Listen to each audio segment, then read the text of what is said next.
Empire on edge. Unknown vessel detected.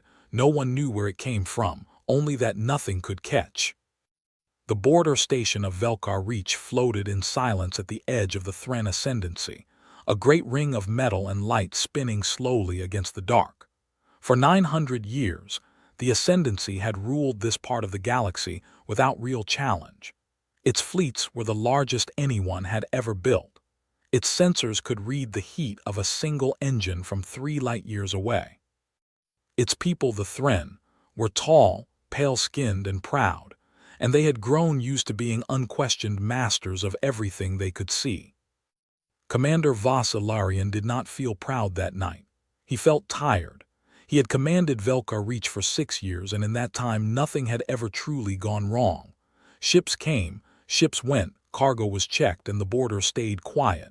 It was the kind of post you gave to an officer who was steady but not exciting. Vas was fine with that. He liked steady. At the sensor deck, a young officer named Peia sat with her eyes fixed on her screen. She had been on duty for 4 hours and nothing interesting had happened. Then, at exactly 2:12 station time, something did. A single blip appeared on the long-range scanner. It was faint, barely more than a shadow of a reading, sitting at the very edge of detection range. Peia frowned and leaned closer. "Sir," she said, "I have a contact." Vas walked over, more out of habit than concern. "Trade ship, smuggler." "I don't know yet, it's far out, but sir, look at this." She pointed at the readout. "It's not on any registered flight path. It's not broadcasting an ID beacon. And it's moving." "Moving how fast?"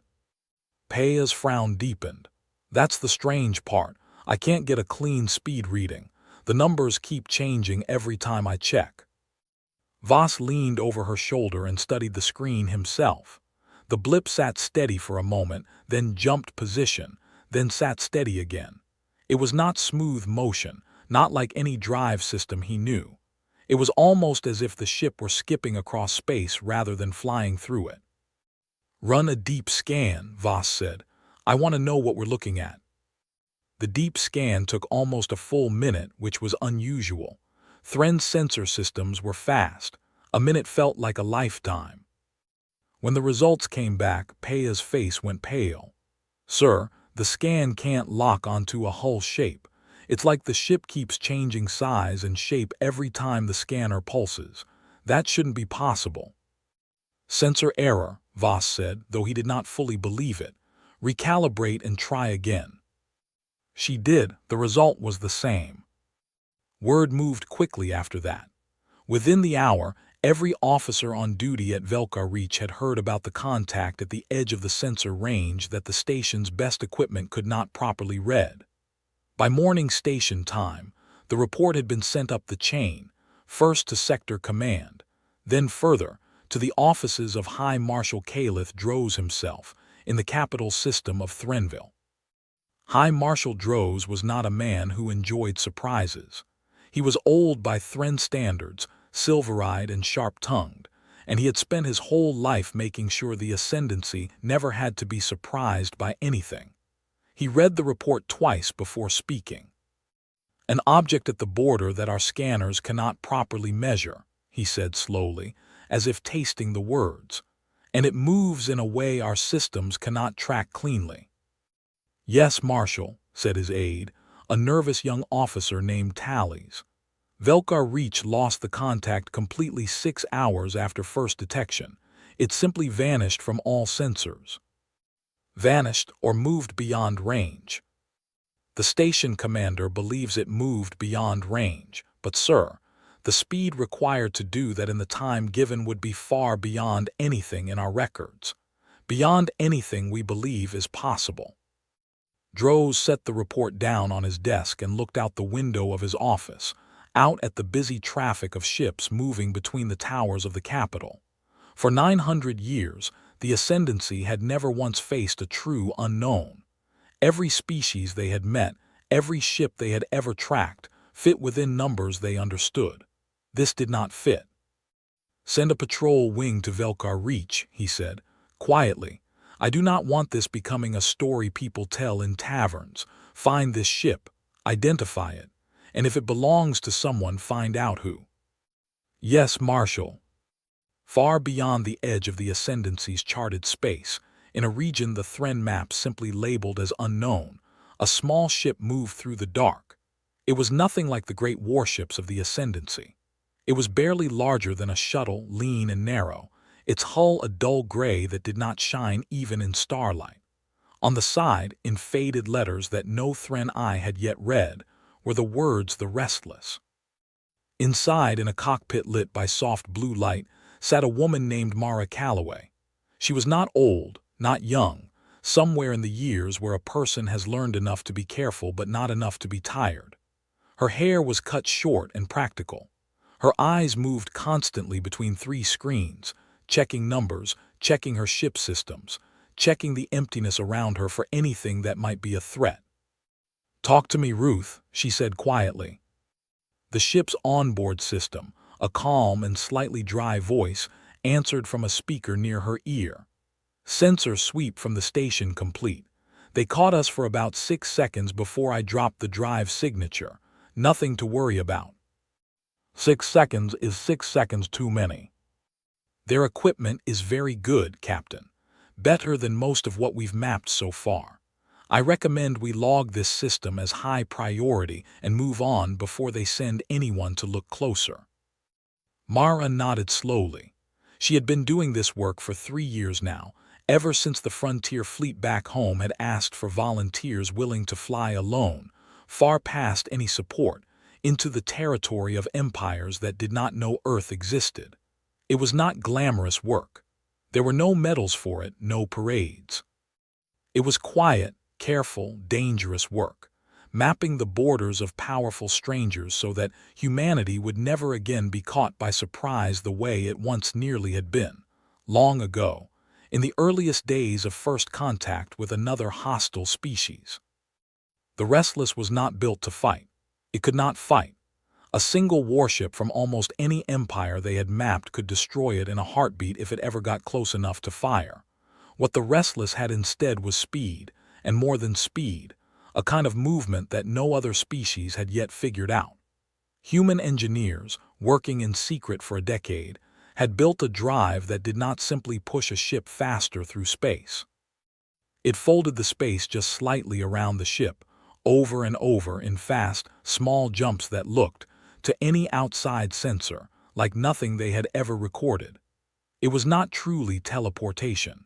It was closer to skipping a stone across still water, each skip covering a short distance almost instantly, faster than most enemy targeting systems could react.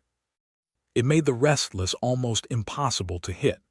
It also made the Restless almost impossible to properly scan, because its outer hull carried a layer of material that scattered and confused most sensor pulses, making its size and shape hard to pin down.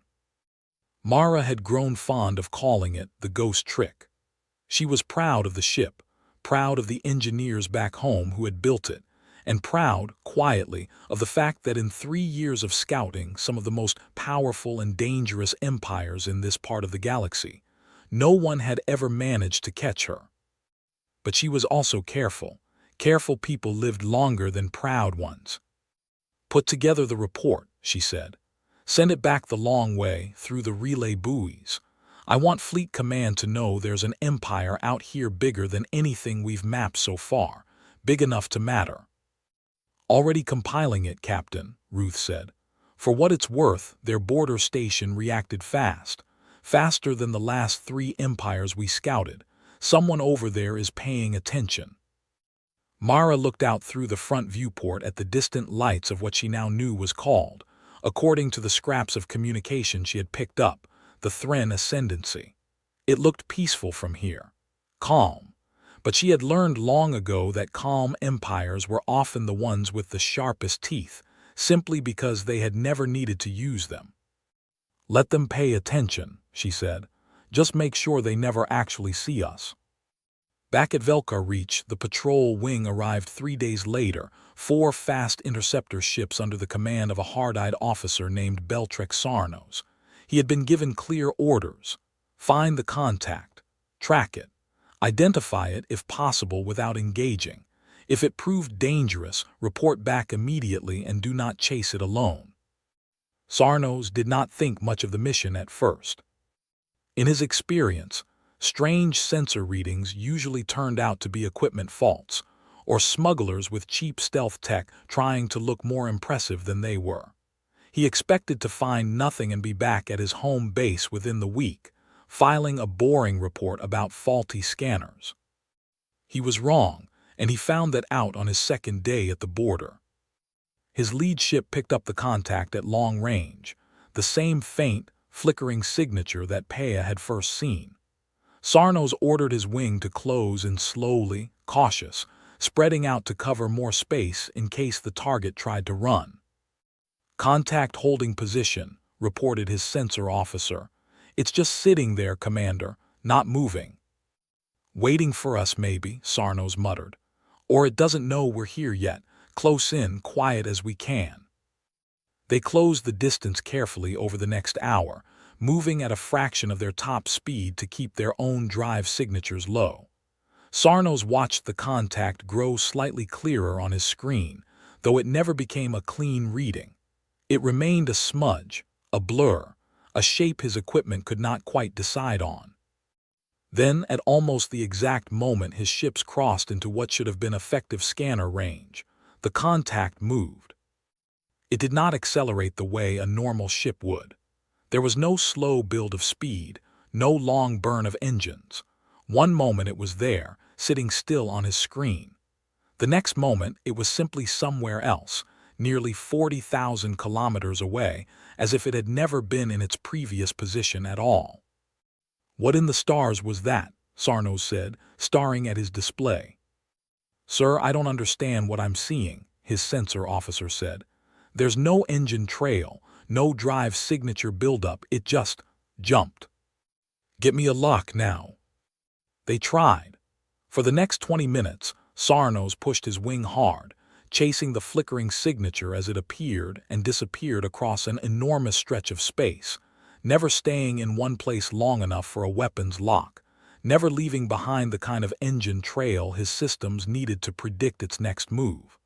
It was like trying to catch smoke with your bare hands.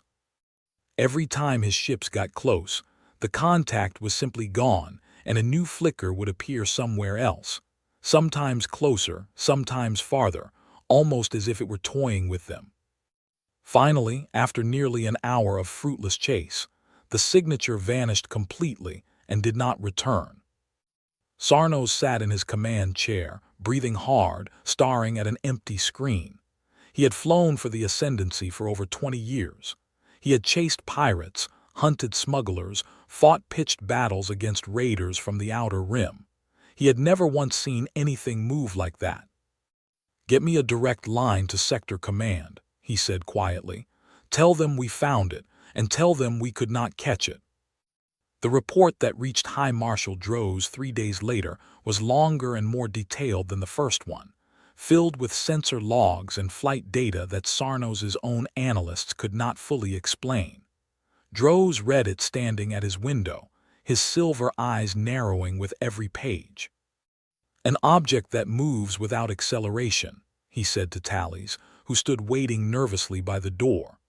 "An object our best interceptor wing, flown by one of our most experienced commanders, could not catch, could not scan properly, and could not identify." "Yes, Marshal." Droz was quiet for a long moment. Outside his window, the traffic of the capital moved on as it always did, ships gliding between towers in perfect, practiced order, the picture of an empire completely in control of its own space. For the first time in longer than he could remember, Droz felt a small, cold thread of doubt creep into that picture. "Assemble the Border Council," he said finally. "I want every fleet commander who has responsibility along the outer reach in that room within the week. Whatever this is, I want to understand it before it decides to stop simply watching us and starts doing something else." Tallies bowed and hurried from the room to carry out the order, leaving High Marshal Droz alone with the report, and with the growing, uncomfortable feeling that somewhere out past the edge of his empire, Something was moving that his people did not understand at all.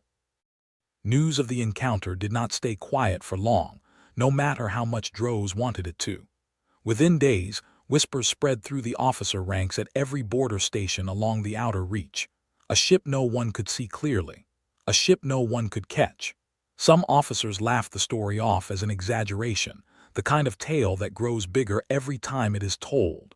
Others took it seriously, especially those who had served with Sarnos and trusted his word. He was not a man given to wild stories. At a smaller outpost 2 systems away from Velkar Reach, a young sensor technician named Doven heard the story from a friend over a private comm channel and could not stop thinking about it. Doven had grown up hearing stories about the founding of the Ascendancy, about how the first Thren explorers had pushed out into the dark not knowing what they would find, and how, one by one, every mystery they found had eventually been solved, measured, and understood. The idea that something out there might simply refuse to be measured unsettled him, in a way he could not quite explain to his friend. "Maybe it's nothing," his friend said. "Maybe it's just old scout drones from some species that died out centuries ago, still running on autopilot." "Drones don't dodge 4 interceptors for an hour," Doven said. "Drones don't disappear without a trace. Something is flying that ship, something smart." His friend had no answer for that, and neither, in truth, did anyone else. Back on Threnville, the capital world, the Border Council gathered 6 days later in a tall chamber near the top of the Ascendancy's central spire, a room with a domed ceiling of clear crystal that let in the soft gold light of the system's sun. 12 fleet commanders sat around a long table of dark stone, along with senior officers from Thren Intelligence and 2 representatives from the Ascendancy's Science Division. High Marshal Droz sat at the head of the table, Sarnos's full report displayed on the screen behind him. "You have all read the report," Droz began. "I will not waste time repeating it. What I want from this room today are answers, or at the very least good questions. What are we dealing with?" A heavy-set commander named Rithen Whale, who oversaw the fleets along the southern reach, spoke first. "With respect, Marshal, I think we are dealing with an exaggeration. Sensor ghosts happen. Equipment fails. Commander Sarnos is a fine officer, but even fine officers can be fooled by their own instruments." "His entire wing recorded the same data," Droz said. 4 separate sensor arrays, all reporting the same impossible movement. That is not a single equipment failure. That is either 4 failures happening in exactly the same way at exactly the same time, or it is something real. Rithen had no quick answer for that. One of the science officers, a thin, quiet woman named Ilsa Farron, raised her hand slightly before speaking, a habit she had kept since her days as a junior researcher. "Marshal, if I may, I have studied the flight data closely. The movement pattern is not random. It is not simple either. Whatever propulsion system this vessel uses, it does not accelerate in the way our ships, or any ships we have ever recorded, accelerate. There is no gradual buildup of drive energy before each jump. The ship is simply in one position, and then, an instant later, in another." "Is that possible?" Droz asked. "True instant movement?" "I do not believe it is truly instant," Ilsa said carefully. "I believe, based on the very small energy spikes we did manage to record just before each jump, that the vessel is doing something to the space immediately around itself. Compressing it, or folding it, in some way we do not yet understand, and using that fold to cover distance far faster than any normal drive could manage. If I am right, this is not a trick of stealth technology. This is an entirely different way of moving through space, one we have never encountered before, not from any species in our records." The room went quiet at that. For an empire that had spent 9 centuries believing it understood the shape of what was possible, the idea that some unknown power had found a way to move that the Ascendancy's own best scientists could not explain was more unsettling than any weapon could have been. "And the hull," Droz said, "the scanner readings that could not settle on a shape." "That is a separate mystery," Ilsa admitted. Possibly a material coating designed specifically to scatter our sensor pulses. If so, it is extremely effective, more effective than anything currently used by any species we have ever cataloged. Commander Beltrek Sarnos, who had been called to the capital to give his account in person, spoke next, his voice low and steady. Marshal, I want to be clear about something. In my 20 years of service, I have chased raiders through asteroid fields, hunted pirate ships through nebula clouds, and fought running battles against enemies who knew every trick to avoid a lock. I have never felt what I felt chasing that ship. It was not simply fast. It felt controlled, deliberate.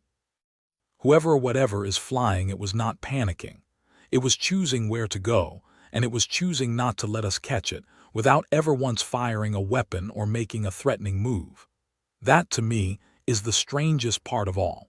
It had every chance to disappear completely at the very start. Instead, it let us chase it for almost an hour before it truly vanished. Why would it do that? Rithen asked. I do not know, Sarnos said. Perhaps it was testing us. Perhaps it wanted to see how we would react, how fast we could respond, what kind of ships we would send. I cannot say for certain, but I do not think it was an accident. Droz considered this in silence for a long moment, his silver eyes moving slowly around the table, studying the faces of his commanders. Fear, in some, curiosity in others. In a few, the beginning of something closer to respect, the grudging kind that comes from watching something impossible happen right in front of you. Then we will proceed carefully, Droz said at last. I want increased patrols along the entire outer reach, not just Velka Reach.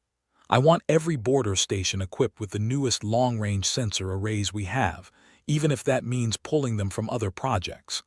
I want intelligence to search every record we have, every old report, every rumor from traders and travelers for any mention of a vessel matching this description. And I want this handled quietly. The last thing this empire needs is a wave of panic over a single ship that has, so far, done nothing but observe us from a distance. And if it returns? Sarnos asked. Droz's expression hardened slightly. Then we will be ready. I do not care how fast it moves or how well it hides from our scanners. Nothing outruns patience forever. Sooner or later it will make a mistake, or it will need to come closer than it wants to. When that happens, I want every commander in this room ready to act together, not scattered and surprised the way Velka Reach was. The meeting ended not long after, the commanders filing out of the tall chamber with quiet, thoughtful faces, each of them carrying the same uneasy question back to their own fleets. What was out there, at the edge of everything they had ever known, moving faster than anything they could build, watching them with patience instead of fear? None of them yet knew the answer was a single small ship, crewed by one careful, tired, determined woman from a world they had never heard of, quietly sending her reports home across the vast dark, one border at a time. 3 weeks passed after the Border Council met, and along the outer reach of the Thren Ascendancy, life slowly returned to something like normal. New sensor arrays arrived at Velka Reach and a dozen other stations, installed by tired engineers working double shifts. Patrol schedules doubled. Reports were filed, reviewed, and filed again. But the sky stayed quiet, and quiet skies have a way of making people forget how frightened they had been. Commander Vas Ilarion did not forget. He had been the first to see the strange contact, and he found himself checking the sensor logs personally every morning, even on days when nothing at all appeared. His officers noticed, and a few of them quietly worried that their commander had grown too fixed on a single event. Vas did not care what they thought. He had a feeling, the kind a careful man learns to trust, that the story was not finished. He was right.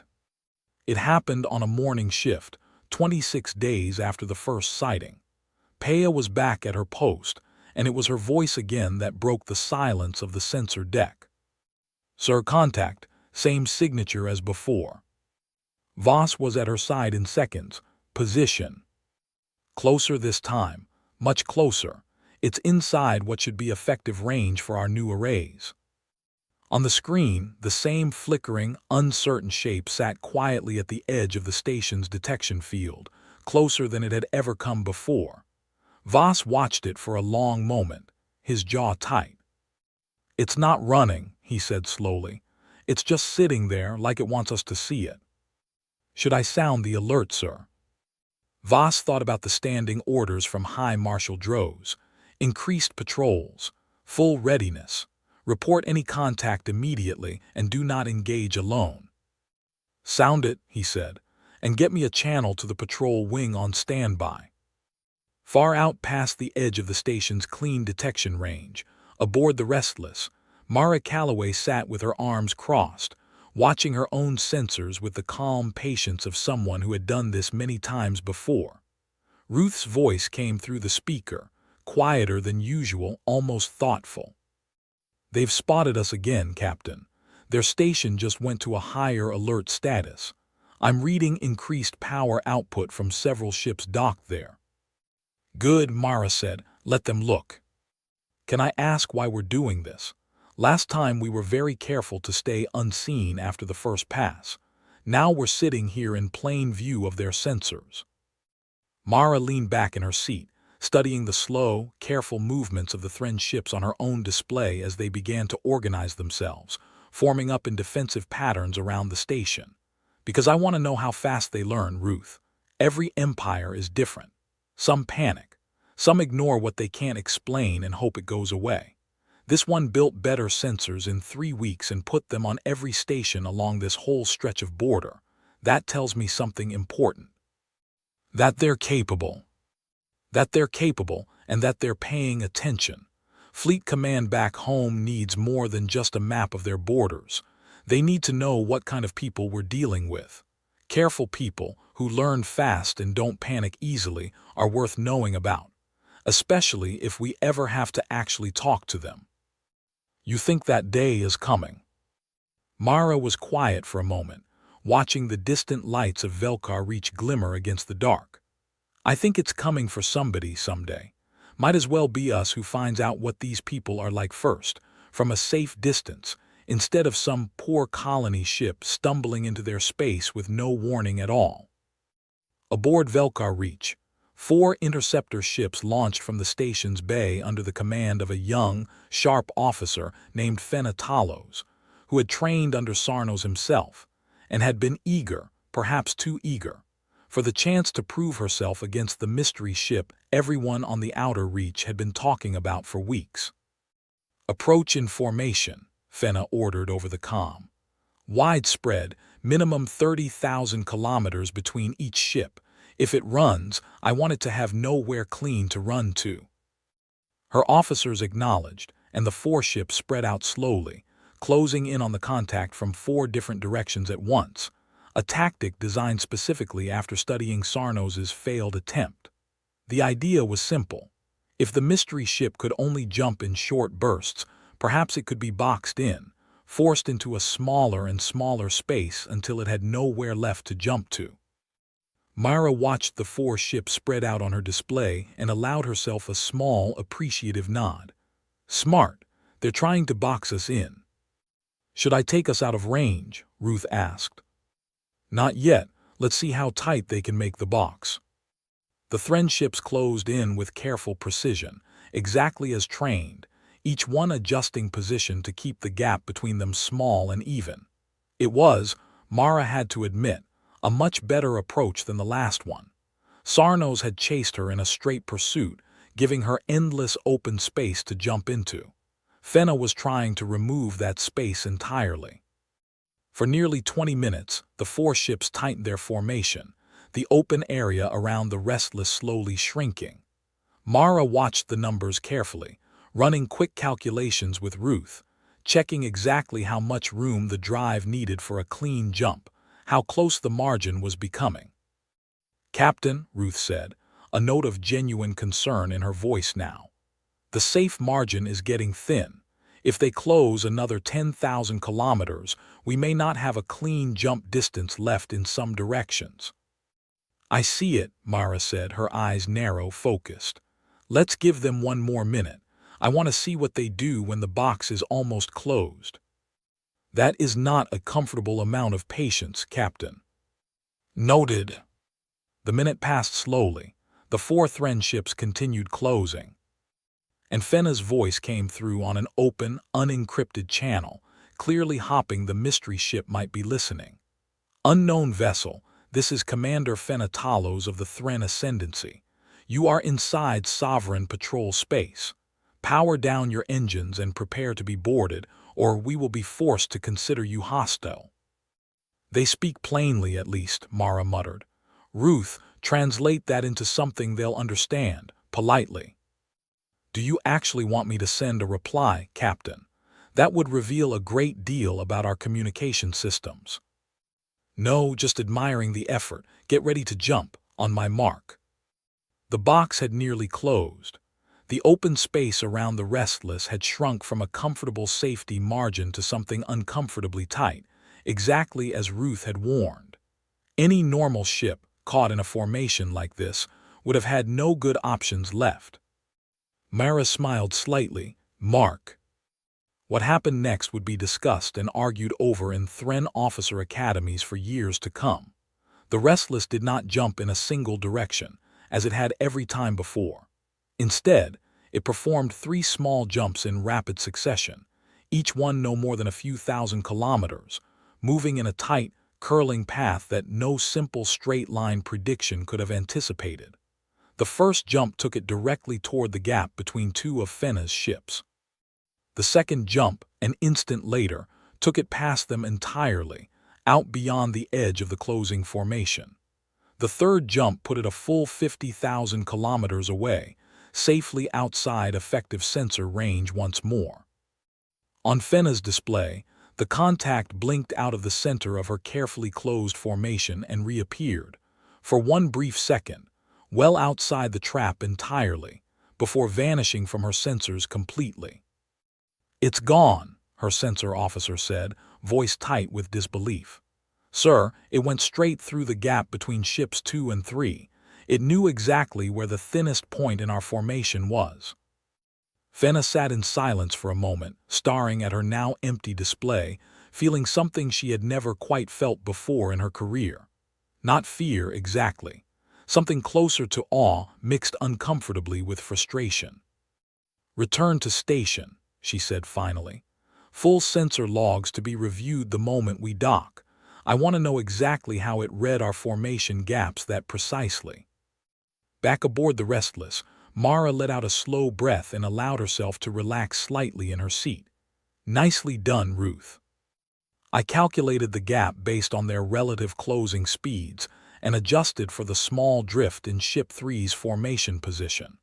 They were not perfectly even, Captain. Ship 3 lagged behind the others by nearly 2 seconds throughout the maneuver. Human pilots would have caught that lag eventually too. Good instincts, whoever's flying that one.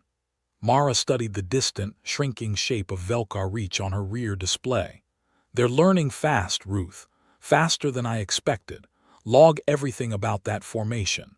If Fleet Command ever needs to know how careful an enemy the Ascendancy could be, this is worth remembering. The report of the second failed intercept reached High Marshal Droz within a day, and this time, there was no attempt to keep the story quiet. Word had already spread too far. Officers across a dozen stations along the outer reach now spoke openly of the ship that could not be caught, some with fear, some with a strange, reluctant respect for whatever pilot could outthink an entire formation without ever firing a single shot. Droz read Fenna's report standing once more at his window. High Marshal Caliph Droz, silver eyes fixed not on the traffic below, but on some distant point past the towers, past the sky itself.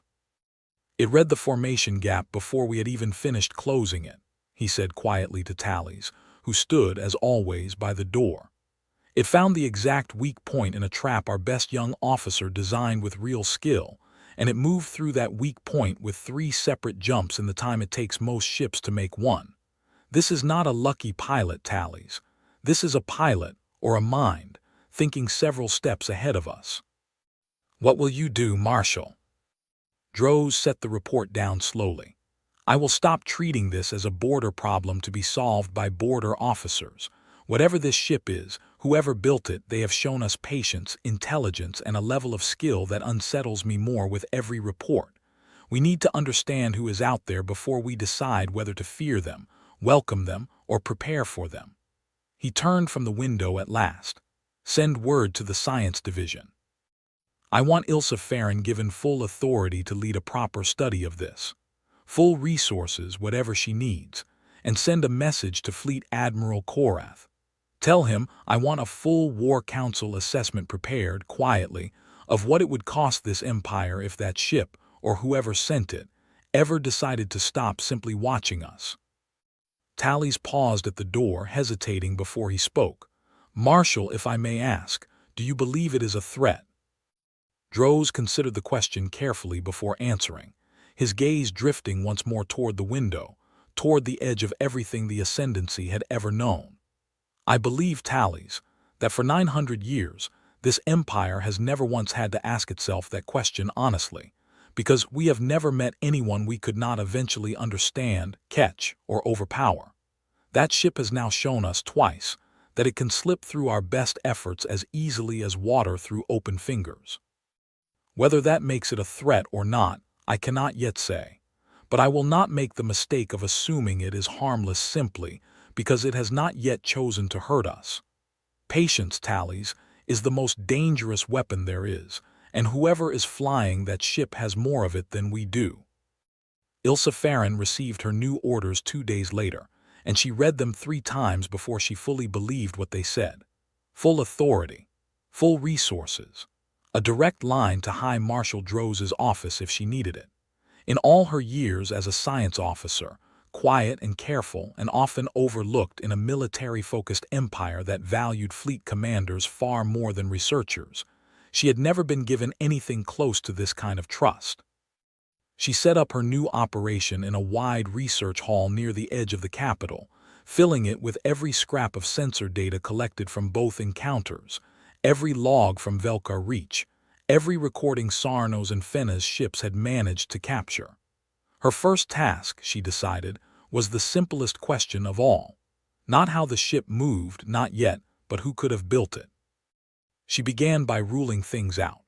The movement pattern did not match any known species catalogued in Ascendancy records, not the raiders of the Outer Rim, not the trade cartels of the mid-reaches, not even the handful of old, half-forgotten precursor ruins that Thren archaeologists still puzzled over from time to time.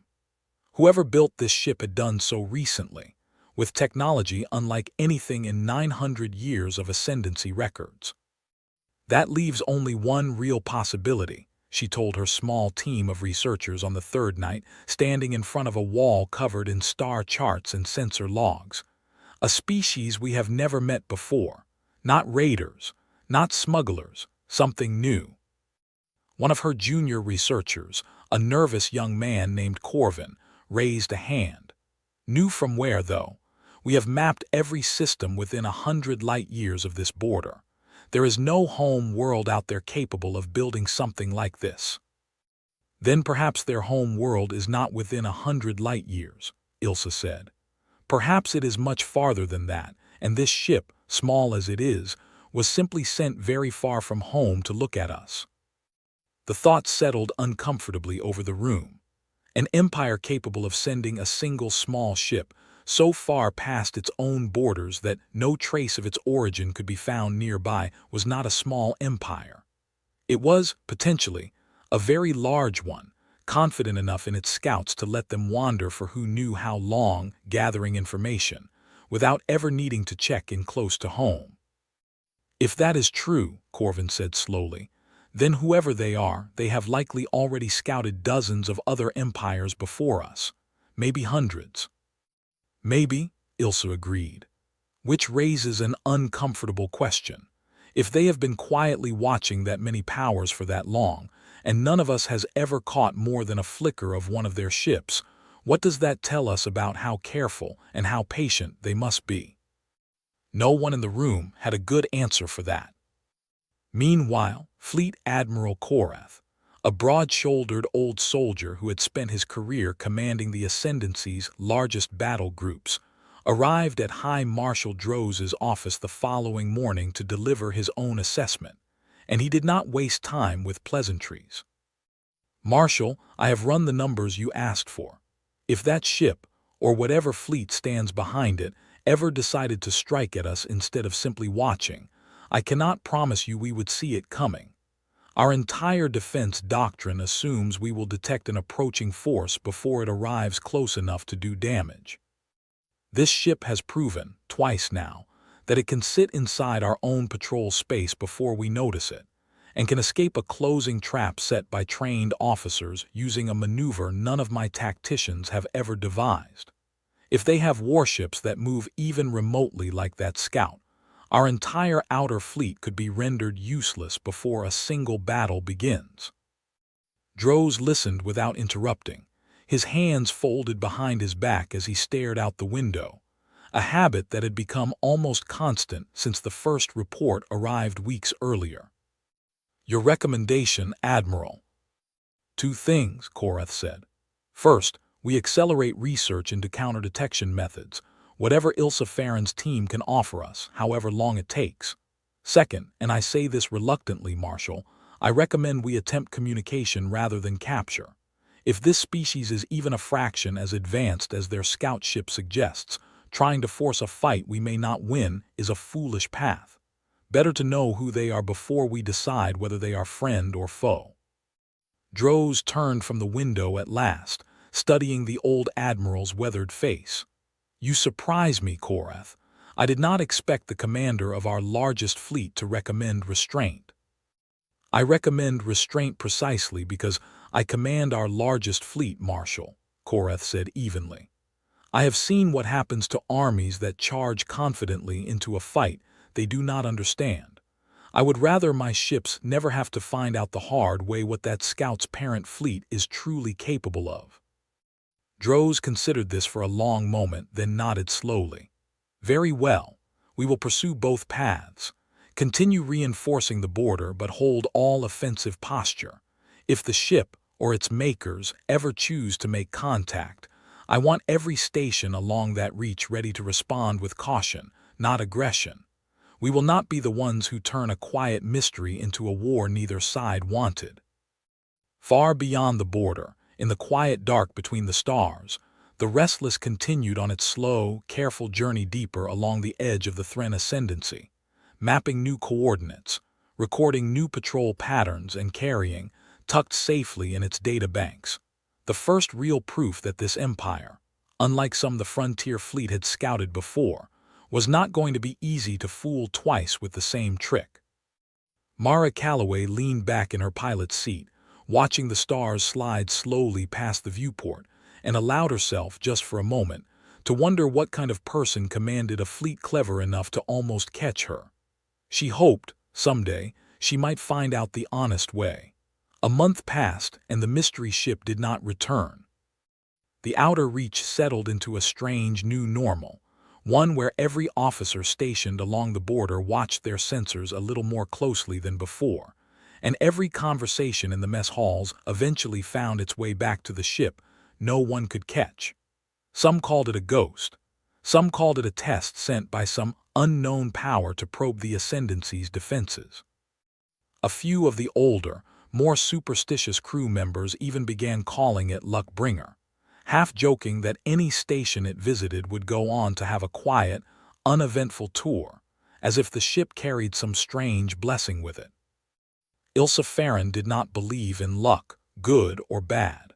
She believed in data, and by the end of that month, she had gathered enough of it to bring a new theory to High Marshal Droz directly. "The scattering coating on the hull," she explained, standing before Droz and a small gathering of senior officers in the same crystal-domed chamber where the Border Council had first met. "We have been assuming it was designed purely to confuse our scanners. I no longer believe that is its only purpose." "Go on," Droz said. "I believe the coating also helps regulate heat. Every drive system generates waste heat, no matter how advanced. Most ships vent that heat in predictable ways, which is part of how we normally track them even when their engines are otherwise quiet. This vessel's coating appears to absorb and slowly release heat in an irregular pattern, which would explain why even our improved sensors struggle to build a clean thermal profile. It is not simply hiding its shape. It is hiding its very presence, almost entirely. Which means, asked Fleet Admiral Korath, seated near the head of the table. Which means, Ilsa said, that whoever built this ship did not design it as a weapon. A true warship needs to project power, needs to be seen and feared to be useful in most doctrines. This ship was built to never be seen at all. Every choice in its design, as far as I can tell, serves one purpose: to watch and to never be caught watching. Droz absorbed this in silence, turning the thought over carefully. A scout, then, not a soldier. That is my belief, Marshal. And if I am right, it changes what kind of threat or opportunity we are truly facing. A civilization that builds its best scouts to be invisible rather than intimidating is a civilization that values information over intimidation. That could mean many things. It could mean they are cautious by nature. It could mean they have learned, through hard experience, that being seen too early by a stronger power is dangerous. Or it could simply mean they are patient enough to prefer knowing everything about a potential rival before that rival ever knows they exist. All three of those are troubling in their own way, Korath said quietly. Yes, Ilsa agreed. But none of them, I think, points toward an immediate desire for conflict. If they wanted to strike us, Marshal, they have had ample opportunity.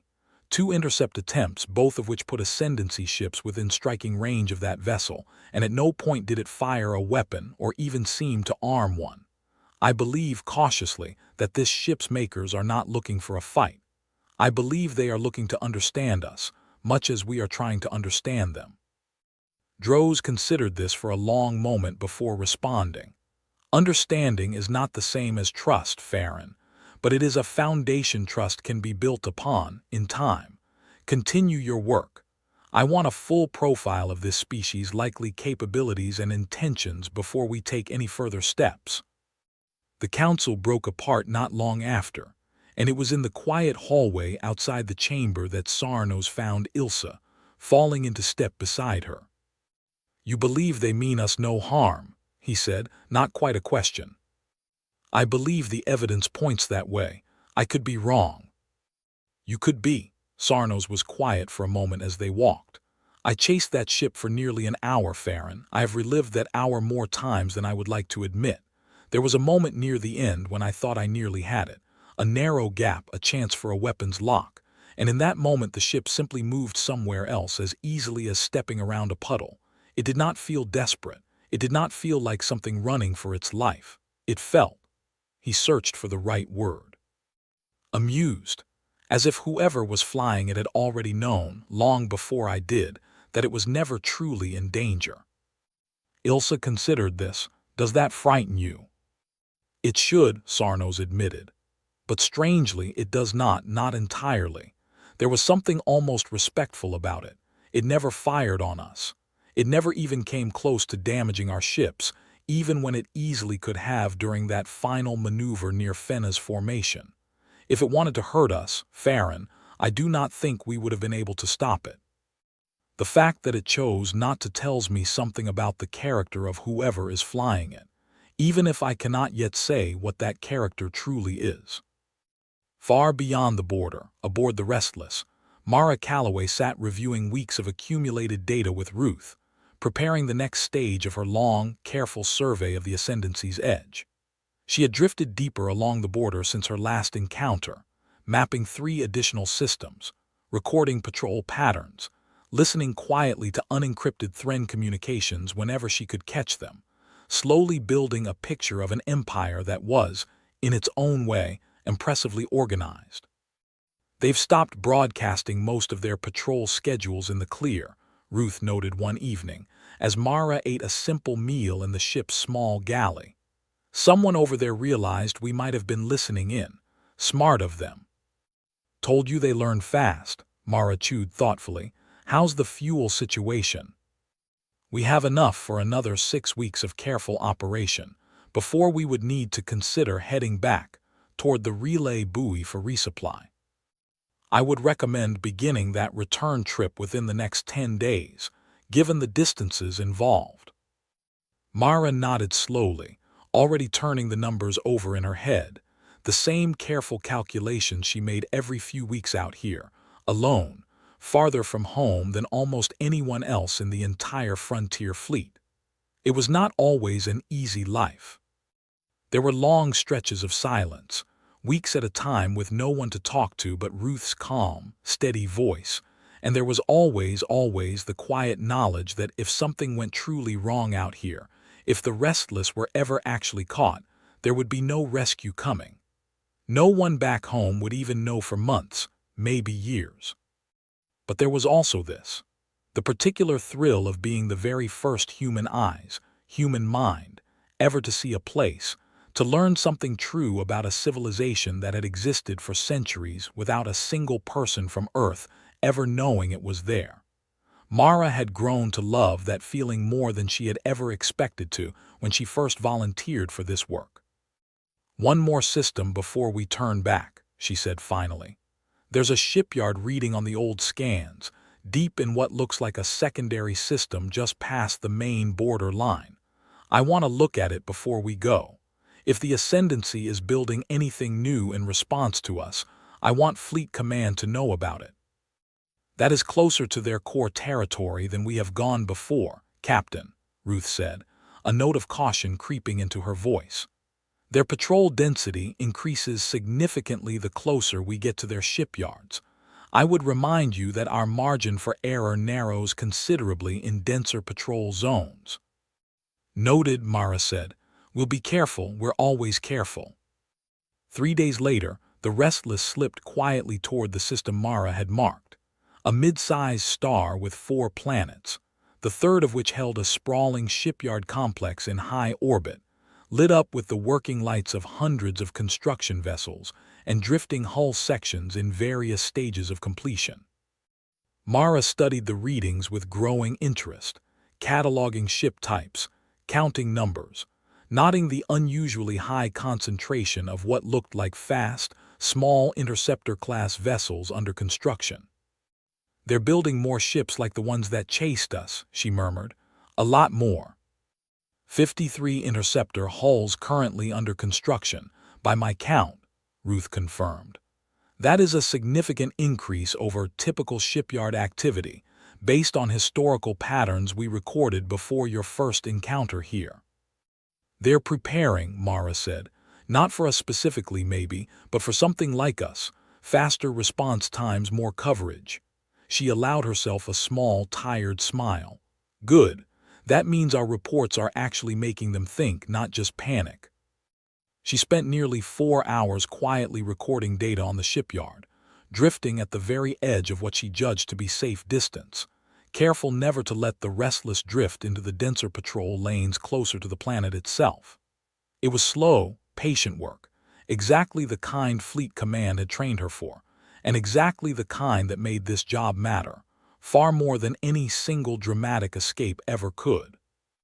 It was on her way back out of the system, drifting quietly through a gap between 2 patrol routes she had carefully mapped over the previous hours, that everything went wrong. "Captain," Ruth said suddenly, her calm voice sharpening into something close to alarm. "New contact, close range, bearing directly toward our position. It was not on any of the patrol routes we mapped. I believe it has been running silent." Mara's eyes snapped to her display, and her stomach tightened as she saw the new contact, far closer than any threat had ever come before, closing fast, clearly already aware of exactly where she was. "Where did it come from?" "Unknown, Captain. It was not broadcasting any drive signature we could detect until 30 seconds ago. I believe it may have been deliberately waiting, powered down, specifically along a route it predicted we might use to exit the system." Mara's hands moved fast over her controls, adrenaline sharpening every thought. Someone, somewhere in the Ascendancy, had studied her previous escapes closely enough to guess not just where she might come from, but where she might try to leave from, and had set a trap not with a formation of chasing ships, but with patience, silence, and a single well-placed ambush. "They're learning faster than I thought," she said, half to herself, half to Ruth, already calculating her options. "Ruth, give me a clean jump line, now." "Working on it, Captain. I must inform you that our current position offers a narrower safe margin than I would prefer." The ambush ship placed itself with unusual precision.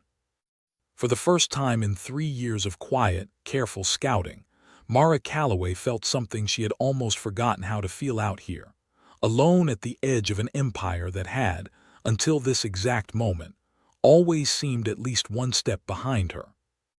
Genuine, cold uncertainty about whether the Restless was about to get caught.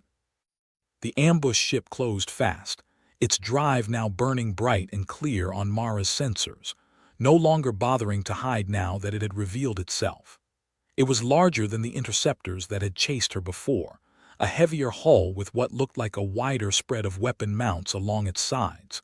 Whoever commanded it had clearly been given better ships and clearer orders since the last encounter. "Talk to me, Ruth. Options." "Our safest jump line takes us back deeper into the system, toward the shipyard, which I do not recommend given the patrol density there. Our second option takes us along a path that passes within 8,000 kilometers of the ambush ship's current position before clearing to open space. That is closer than I would like, but the geometry still favors us if we move immediately." "Second option, do it."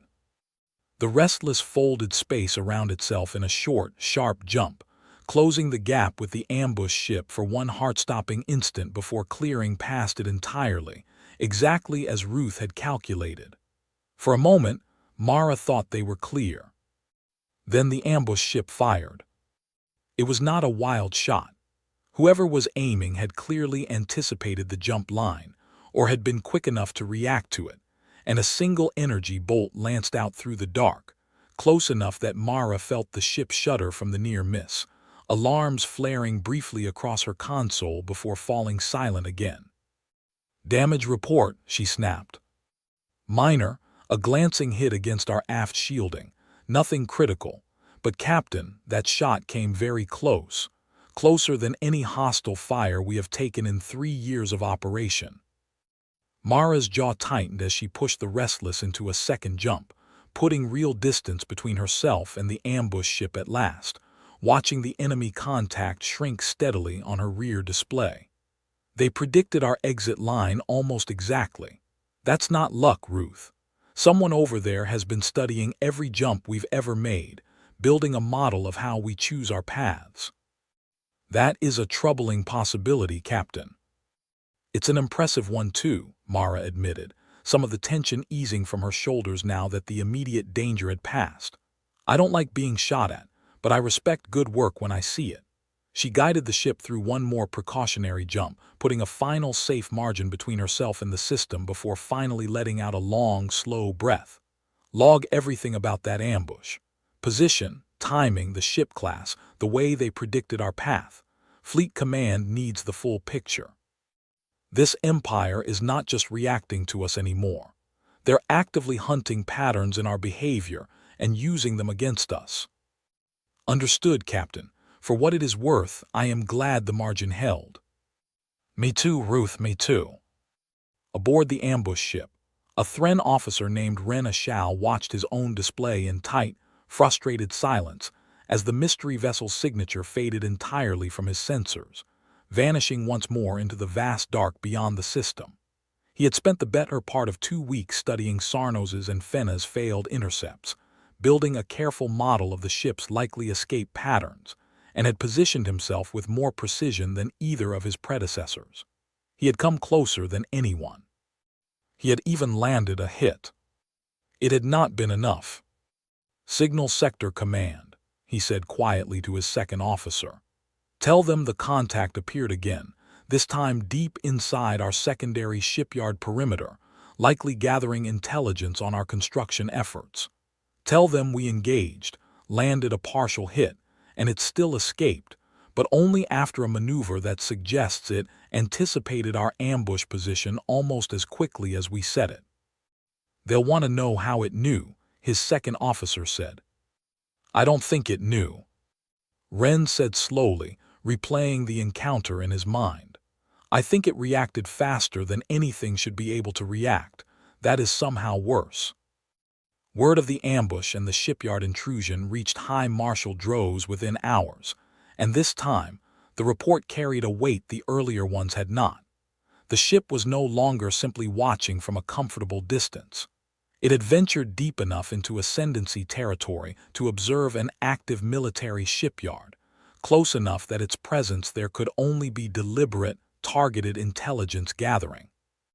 They are not merely curious, Droz said to Korath and Ilsa Farron.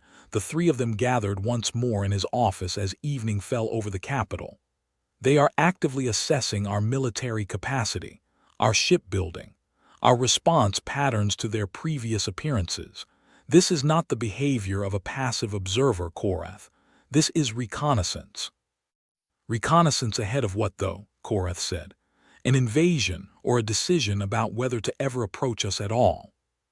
I do not know, Droz admitted, and it cost him something to say it plainly. In 900 years, the Ascendancy had rarely faced a question it could not eventually answer through strength or patience. This one resisted both, but I will not wait passively to find out. Korath, I want our shipyard security doubled quietly without drawing attention that might suggest we are frightened. Farron, continue your work, but I want your team to begin drafting something new, not a threat assessment, a message. Ilsa blinked, caught off guard. A message, Marshal. If this ship, or its makers, are gathering information about us with such patience and skill, then somewhere, someone is making decisions based on everything they learn. I would rather that decision be informed by an honest attempt at contact than by nothing but silent observation and one lucky hit from an ambush ship. Prepare something. A broadcast on a wide range of frequencies, simple and clear, stating that the Ascendancy is aware of their presence and is open to communication should they ever wish to reveal themselves honestly. Korath frowned. Marshal, with respect, that risks revealing more weakness than strength. If they are hostile, we may simply be inviting them closer. Perhaps, Droz said. But if they are not hostile, and I am beginning to believe, cautiously, that they may not be, then continuing this pattern of chase and ambush serves no one. Sooner or later, either we catch them, or they hurt one of our people trying to avoid capture, and either outcome could turn a quiet mystery into a war neither of us intended. I would rather take the risk of speaking first. The order went out within 2 days. A simple, carefully worded message broadcast on dozens of frequencies across the entire outer reach, repeating steadily into the dark toward wherever the mystery ship might be listening. It said, in plain terms, that the Thren Ascendancy had noticed their visitor, respected the skill shown in every encounter so far, and wished, if the visitor's makers were willing, to speak honestly rather than continue a chase that benefited no one.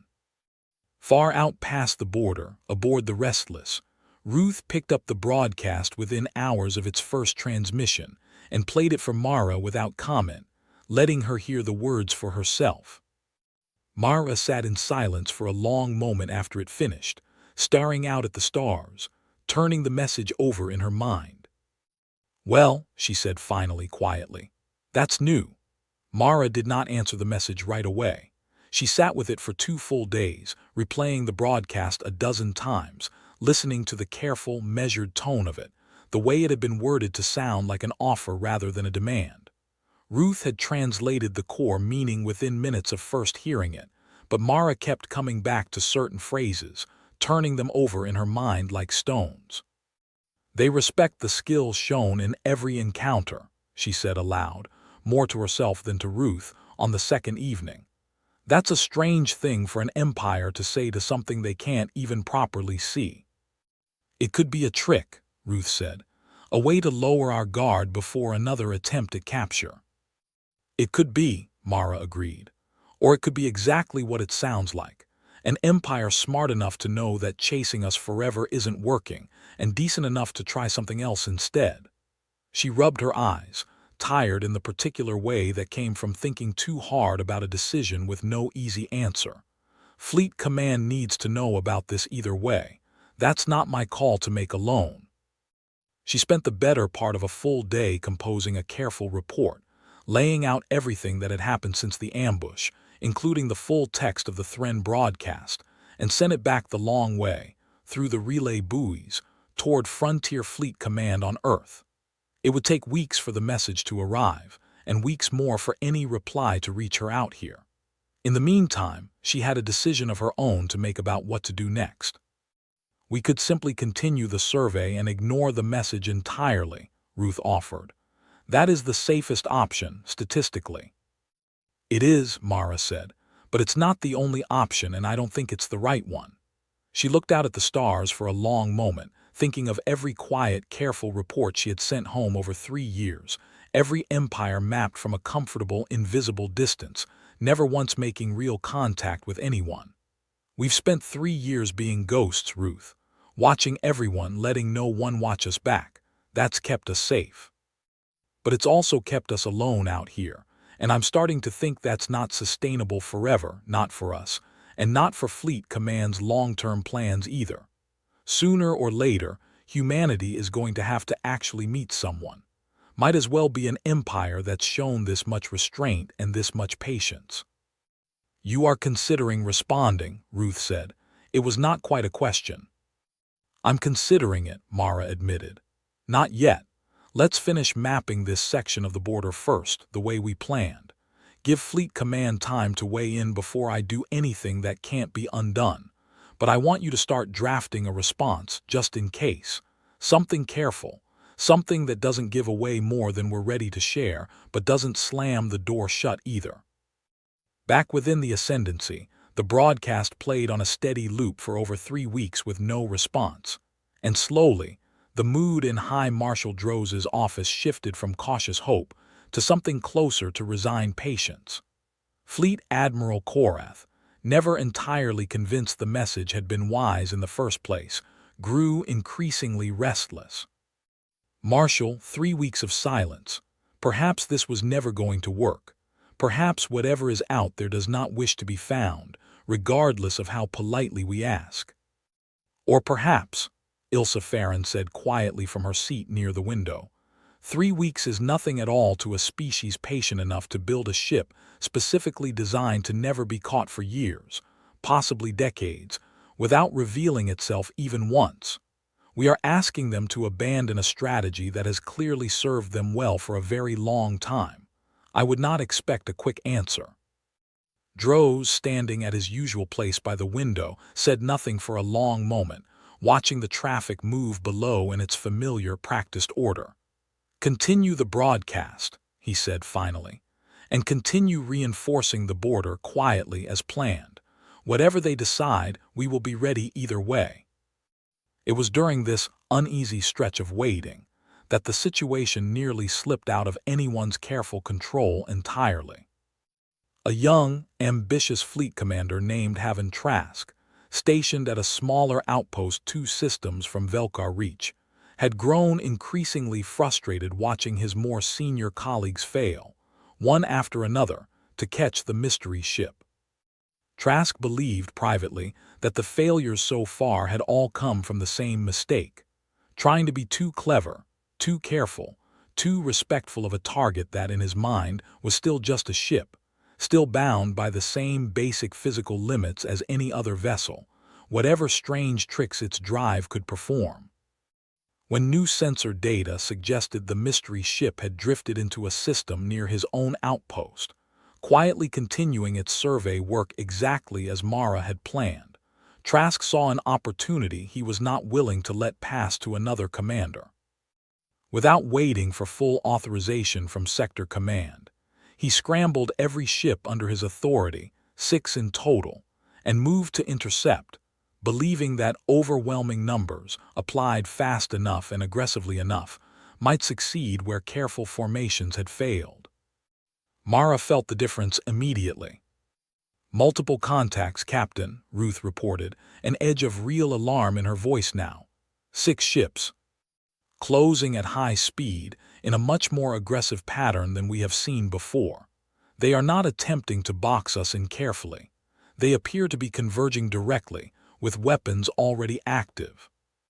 6, Mara repeated, her pulse quickening as she studied the display. That's new. I would recommend immediate withdrawal, Captain. This does not match the cautious posture described in their broadcast. Agreed, get us out, Ruth. Fast lane, don't worry about subtlety.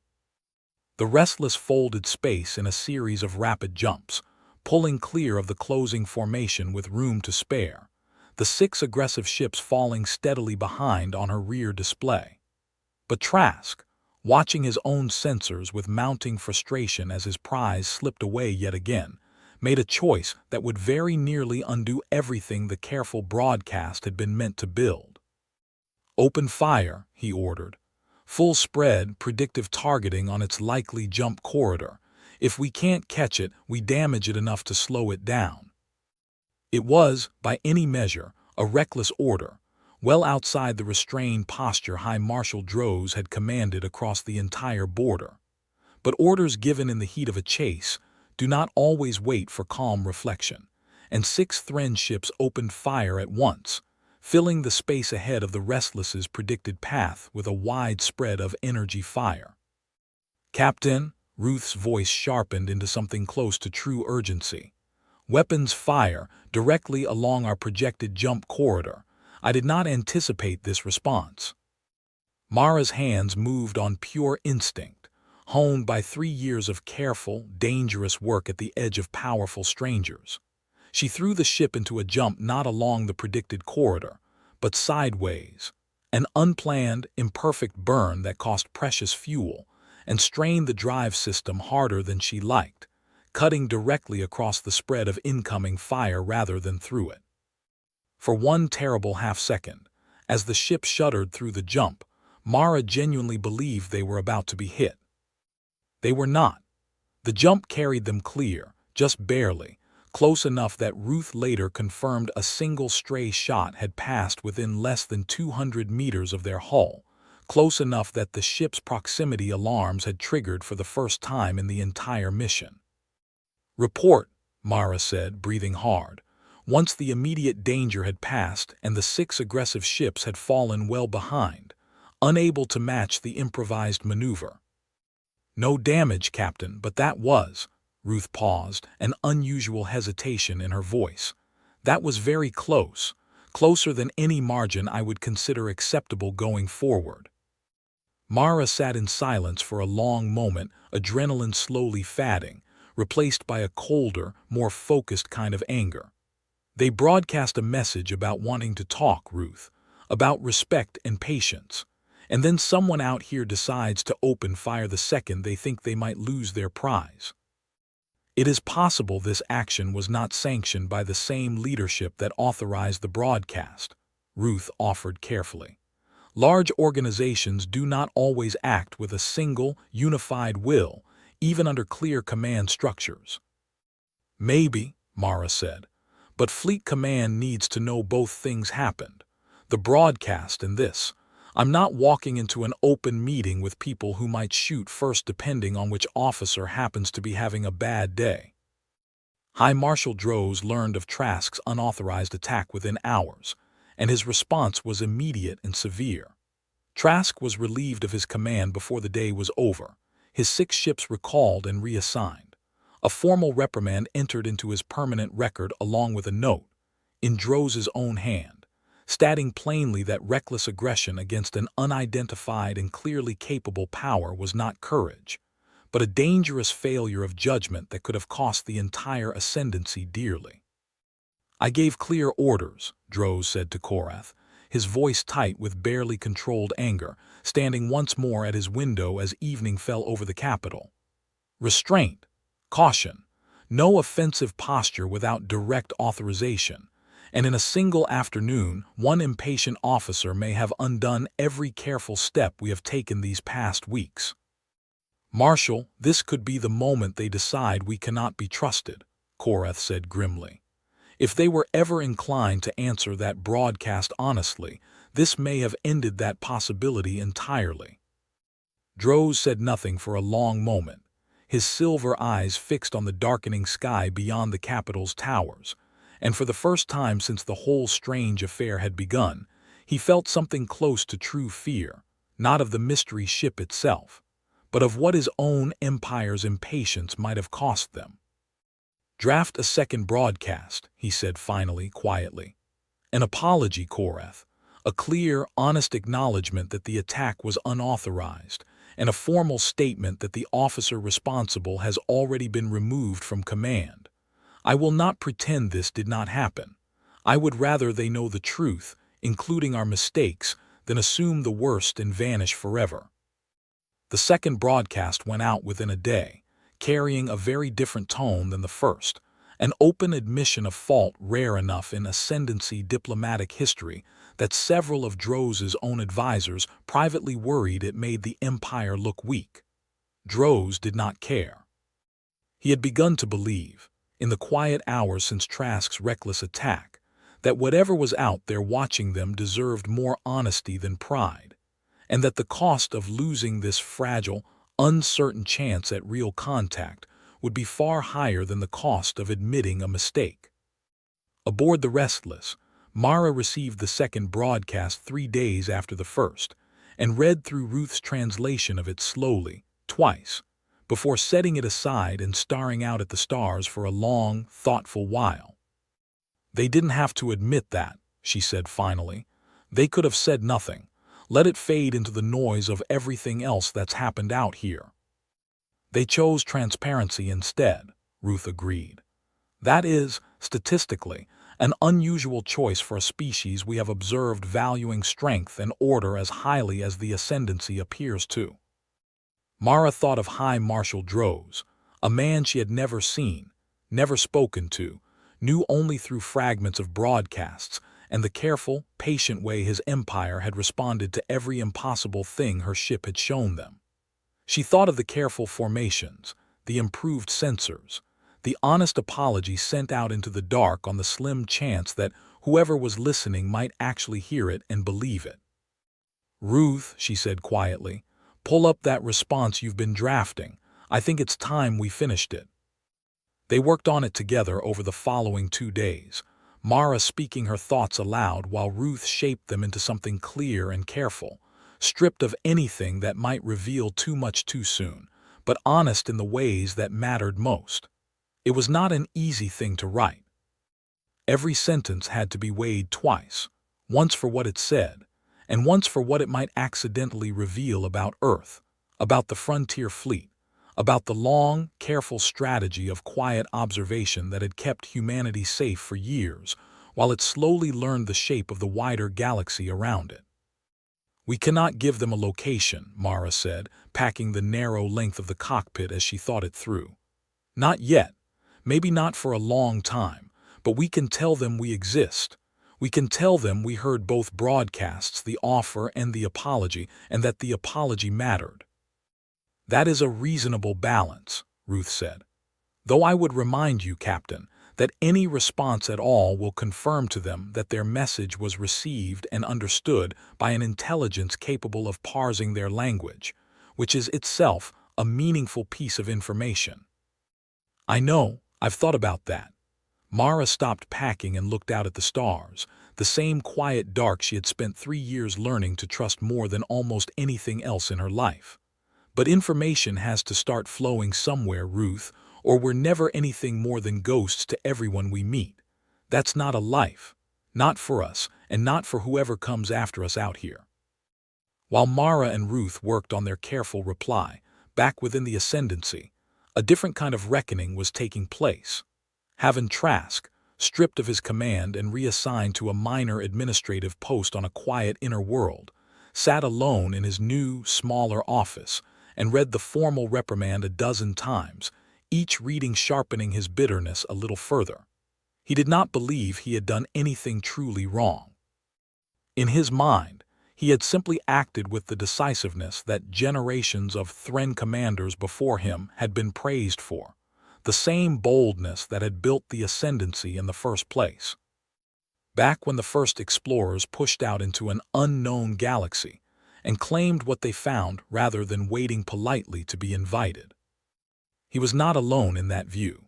Word of his reprimand spread through certain corners of the officer corps, and while many agreed with Droz's judgment, a smaller, quieter faction began to grumble that the High Marshal had grown too cautious in his old age, too willing to apologize to a species that had, after all, trespassed deep into ascendancy territory to spy on a military shipyard.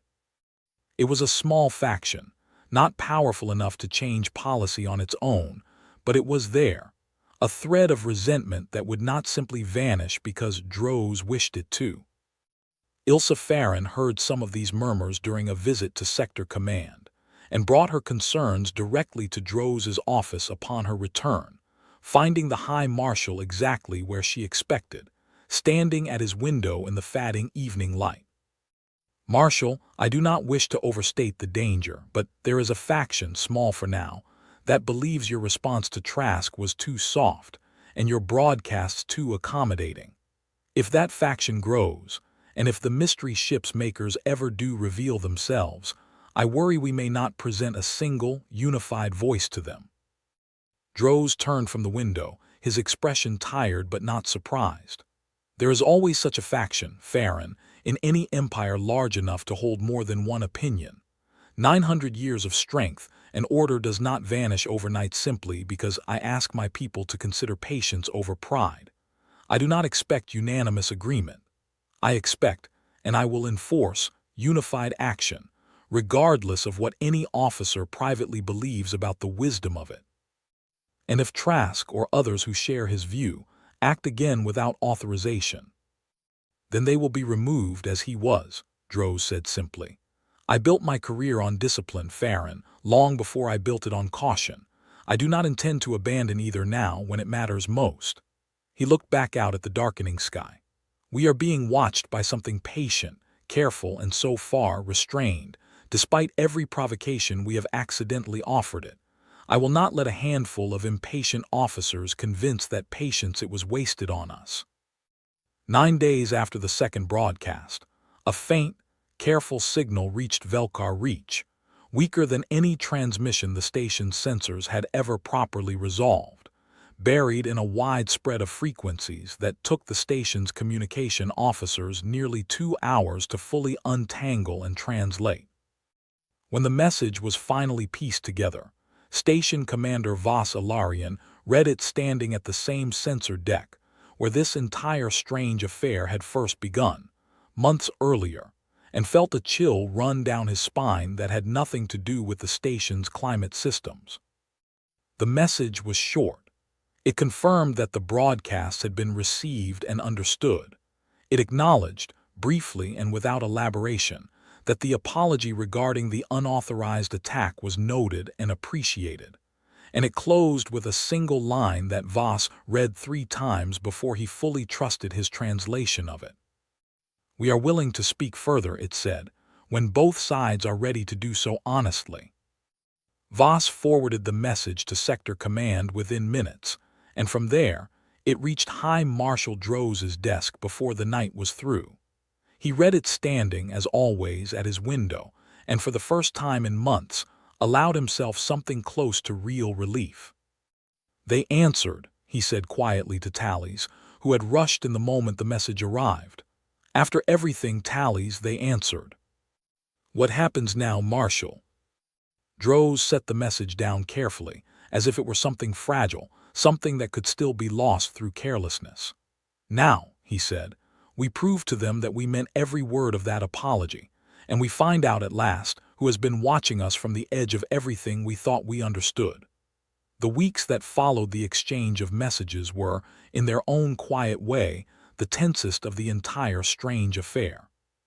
Both sides now knew, without doubt, that the other was listening, understood, and was willing to continue talking. But willingness to talk was not the same as trust, and both High Marshal Droz and Mara Calloway understood, each in their own careful way, that the next steps would decide everything. Mara's reply, once finally sent, had been simple and direct, exactly as she and Ruth had shaped it.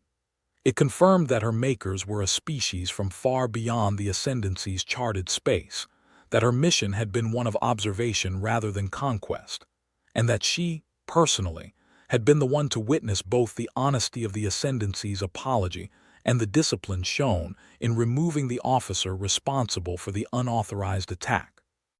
It proposed, cautiously, a single meeting at a location and under conditions to be negotiated carefully by both sides, far from any shipyard or sensitive military installation, where a proper conversation might finally begin. Droz received the proposal with a mixture of triumph and deep unease. Triumph, because it confirmed everything Ilsa Farron's research had suggested, that this was indeed a new and previously unknown species, one that had shown remarkable restraint despite every reasonable justification for hostility. Unease, because a meeting meant risk, meant exposing Ascendancy officials to an unknown power whose true capabilities remained, even now, only partially understood. "We do not know what they truly are," Korath said, during the tense council meeting called to discuss the proposal. "We do not know their numbers, their true strength, their home world, or their ultimate intentions. A meeting exposes us to all of that uncertainty at once." "It also exposes them to us," Ilsa pointed out. "They have agreed to meet in a location we choose, under conditions we help set. That is not the behavior of a power seeking to exploit a weakness, Admiral. That is the behavior of a power hopping as much as we are, that this can be resolved without conflict." Droz listened to the debate carry on for the better part of an hour before finally raising a hand for silence. "We will proceed," he said. "Carefully, with every reasonable precaution, but we will proceed. I did not send 2 broadcasts, admit our own mistakes, and wait these long weeks simply to abandon the effort now out of fear of the unknown. Korath, I want a full security plan for the meeting site. Minimal ships, no offensive posture, but full readiness in case this proves to be a deception after all. Farron, I want you present as well. If this truly is first contact with an entirely new species, I will not have it happen without our best scientific mind in the room."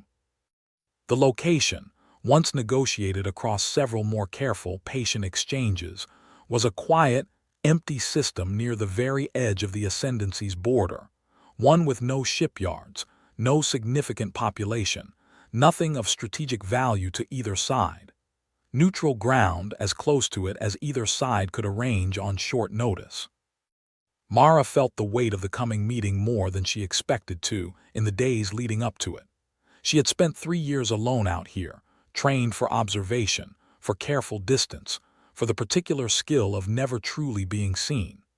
The idea of stepping, however briefly, into the light, of letting an entire alien empire finally see the restless clearly, unhidden, felt strange in a way she had not fully prepared herself for. "Nervous, Captain?" Ruth asked, on the final evening before the scheduled meeting, as Mara ran a last set of diagnostics on the ship systems, more out of habit than real need. "A little," Mara admitted. 3 years of not being caught, and now I'm flying straight toward them on purpose." She managed a small, tired laugh. "Feels backwards." "For what it is worth, Captain, I have reviewed every recorded interaction we have had with the Ascendancy across these past months. Their conduct, on the whole, has been more careful and more honest than any of the 17 other powers we have observed during this survey mission.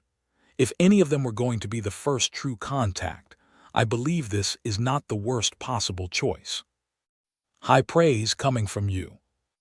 "I am simply stating the data plainly, Captain." Mara smiled slightly, some of the tension easing from her shoulders. "Thank you, Ruth, for everything these past 3 years, I mean that." "You are welcome, Captain, though I would point out we are not finished yet." "No," Mara agreed, looking out at the quiet stars one last time before the meeting. "No, we're not." The meeting itself took place the following day, in the quiet emptiness of the negotiated system, under conditions both sides had agreed to with unusual care. A single Thren vessel, unarmed beyond basic defensive systems. Carrying High Marshal Droz himself alongside Ilsa Farron and a small honor guard, drifted at the agreed meeting point, sensors active but weapons deliberately powered down, exactly as promised. The Restless arrived exactly on schedule, and for the first time in the entire strange affair, made no attempt to hide, no scattering of its sensor signature, no careful concealment of its shape.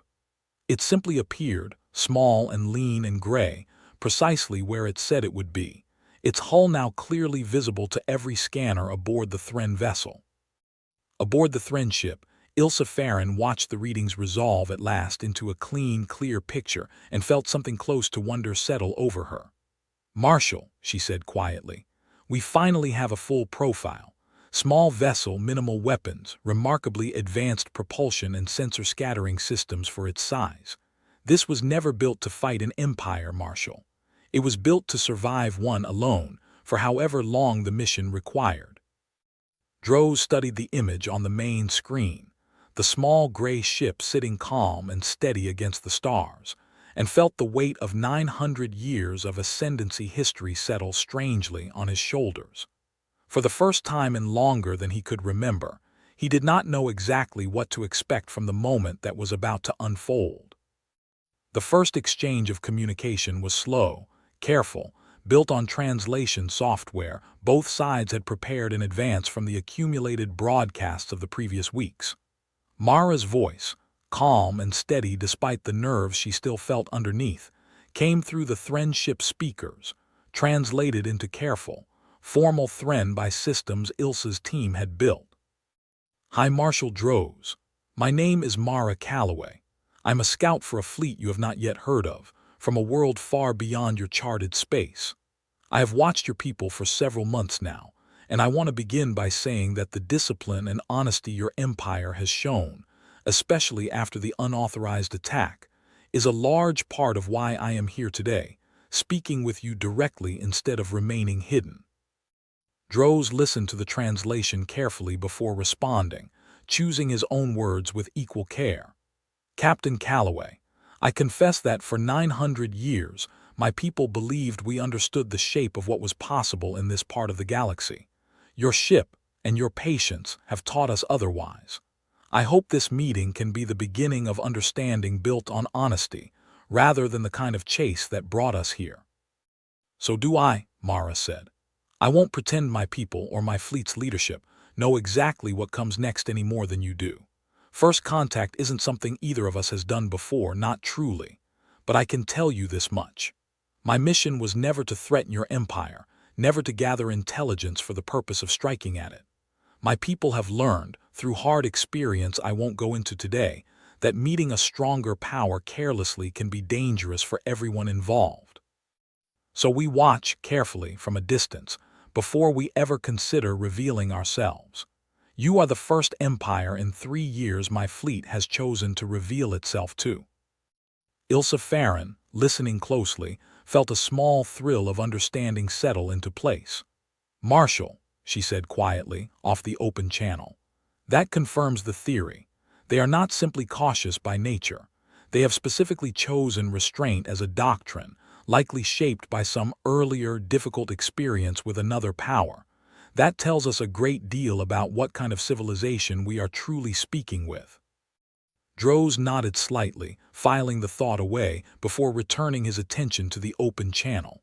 "Then I am honored, Captain Calloway, that your fleet judged us worthy of that trust, however cautiously offered. I will not pretend my own people are without their doubts or their impatient officers." A faint, dry note entered his voice. "You have already met one of them." Mara allowed herself a small, genuine laugh at that, one that translated, imperfectly but clearly enough, across the channel. "I noticed. I respected how quickly you dealt with it, for what it's worth. An empire willing to discipline its own people for acting against a stated policy, even when that policy involves patience with an unknown power, is an empire I'm willing to keep talking to." The conversation continued for the better part of 2 hours, careful and measured, neither side revealing more than they judged wise, but both sides building slowly, the first real foundation of trust between two civilizations that had, until recently, existed entirely unaware of each other's presence in the same galaxy. Mara spoke, in careful, general terms of Earth, of the frontier fleet, of the long, patient survey work that had brought her this far from home. Droz spoke in turn of the Ascendancy's long history, its 9 centuries of order and strength, and with a candor that surprised even Ilsa Farron, of the fear and uncertainty this whole affair had brought to his own careful, confident empire. "I will admit," Droz said, near the end of their conversation, "that these past months have unsettled me more than anything in my long career. An empire that has never truly been surprised does not handle surprise gracefully at first. I hope you will forgive us the rough edges of our response, Trask included." "There's nothing to forgive," Mara said. "You handled an impossible situation about as well as anyone could have. Better than most of the powers my fleet has scouted, honestly. That's not flattery, High Marshal. That's just the truth, and I think honesty is the only real foundation either of us can build on from here." As the meeting drew to its careful close, both sides agreeing to continue further, more detailed talks in the weeks ahead through channels still to be established, Droz found himself standing at the viewport of his own ship, looking out at the small, unassuming gray vessel that had, for months, outrun and outthought every effort his empire had made to catch it. 900 years, he said quietly to Ilsa, more to himself than to her. 900 years of believing we understood the edges of what was possible in this part of the galaxy, and it took one small, patient ship and one careful, tired woman from a world we had never heard of to show us how much larger the universe truly is. "Does that trouble you, Marshal?" Ilsa asked. Droz considered the question honestly, watching the restless drift slowly away from the meeting point, back toward the vast, quiet dark it had called home for 3 long years. "No," he said finally. "I think strangely it gives me hope. If a single scout from an unknown people can show this much patience, this much skill, and in the end this much honesty, then perhaps the wider galaxy holds more room for understanding than 900 years of careful order ever taught us to expect." Far beyond the meeting point, aboard the Restless, Mara Calloway leaned back in her pilot's seat, watching the lights of the Ascendancy fade slowly behind her, and let out a long, slow breath she felt she had been holding for months. "How did I do, Ruth?" "By every measure I can calculate, Captain, that went as well as first contact reasonably could. Fleet Command will want a full report, of course, as soon as we can reach a relay buoy." "Of course they will," Mara smiled, a real, tired, satisfied smile, the kind that came from 3 years of careful, lonely work finally paying off in a way she had barely dared to hope for. "Set a course back toward the buoy, Ruth. Let's go tell them we made a friend." "Setting course now, Captain." A brief pause, and then, in a tone almost warm enough to be called proud, Ruth added, "For what it is worth, Captain, in 3 years of watching you work, I believe this was your finest hour." Mara looked out at the stars one last time. At the empire she had spent months evading, testing, and finally, carefully, trusting and felt, for the first time in a very long while, that the vast, lonely dark between the stars held a little more room for hope than she had ever quite allowed herself to believe. Weeks later, the full report finally reached Frontier Fleet Command back on Earth, carried through the long chain of relay buoys that stretched, quiet and patient, across the vast distance between home and the edge of known space.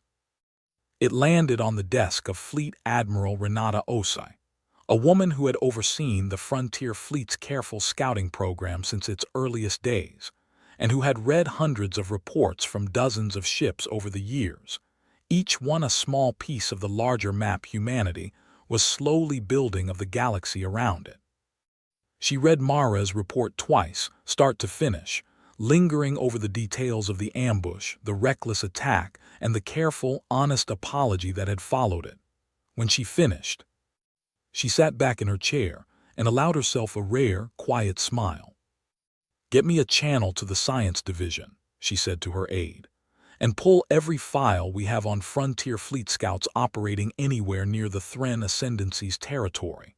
If Captain Calloway is right, We may have just found the first real partner this fleet has ever made out there. I want to know everything about them before we decide what happens next." Her aide nodded and hurried off, and Osai turned to look out her own window, not at alien stars, but at the familiar blue sky of Earth, thinking of a small gray ship somewhere impossibly far away, still quietly, patiently doing the work it had been built for. Back at the edge of the Ascendancy, life along the outer reach slowly began to change in small, steady ways over the following months.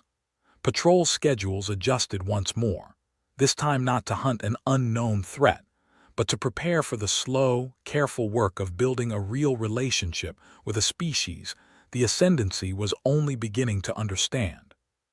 Commander Vas Ilarion, who had first spotted that faint, flickering signature so many months ago, found himself assigned to a new post entirely, helping coordinate the earliest stages of what officials in the capital were now carefully calling the Callaway Accord, named, at Droze's own quiet insistence, after the woman whose patience and skill had made the entire fragile peace possible. Sarnos, promoted not long after for his role in the earliest encounters, took a particular quiet pride in telling the story to younger officers whenever the occasion allowed, always ending it the same way. "I chased that ship for nearly an hour," he would say, "and never once caught more than a shadow of it. I have never been more grateful in my whole career to have failed at something so completely." High Marshal Droz himself, in the quiet hours he still spent standing at his office window, found that the view of the capital's traffic looked different to him now than it had before that first strange report arrived. Not smaller, exactly. Simply part of something larger than he had once believed possible, a galaxy with more room in it for patient, careful strangers than 900 years of confident history had ever prepared him to expect. And far out past the border, in the quiet, endless dark that had been her home for 3 long years, Mara Calloway guided the restless steadily onward, toward new